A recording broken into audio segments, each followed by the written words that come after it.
আমাদের সমাজ আপনারা জানেন ইদারিং আজকে 2-3 দিন যাবৎ তোলপাড় চলতেছে। রামিচা হত্যার বিচার কিন্তু হয় না। আমাদের বাংলাদেশে এরকম অহর ঘটনাগুলা আপনারা জানেন।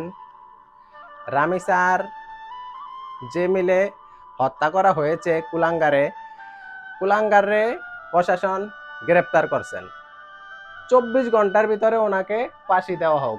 আমাদের বাংলাদেশে যেন এরকম কুকীর্তি যেন আর কেউ না করতে পারে।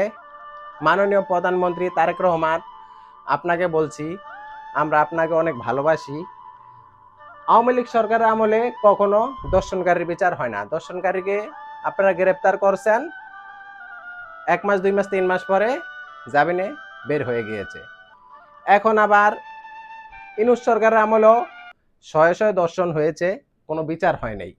গ্রেপ্তার করছেন, আপনারা আবার ওইভাবেই জামিনে ছেড়ে দিছেন।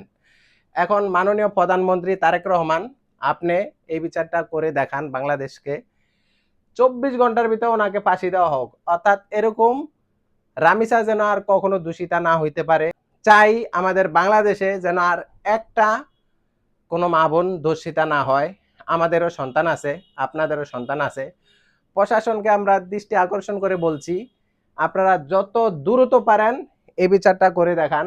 আমরা তো মনে করেন ভুক্তভোগী, আমরা আমাদের সন্তানদেরকে স্কুল পাঠাবো, কোনো নিরাপত্তা নাই, প্রাইভেট পড়াবো, কোনো নিরাপত্তা নাই। পাশের প্লাটের মানুষে আইসা খুন করবে, দর্শন করবে, এটার কোনো বিচার হবে না বাংলাদেশে। এরকম বাংলাদেশ আমরা চাই না।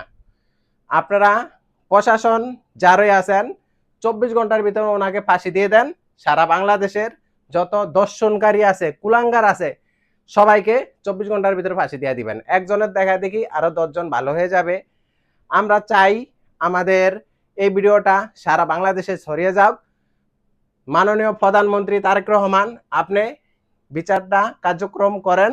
সারা বাংলার মানুষ আপনার দিকে চায় রয়েছে। আমার আর কিছুই বলার ভাষা নাই। রামিসাকে আল্লাহ পাক ব্যস্ত নসিব করুক।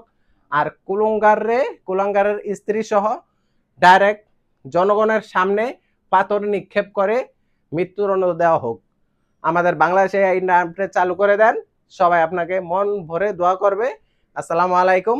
মাননীয় প্রধানমন্ত্রী, আপনি এই বিচারটা করে দিবেন।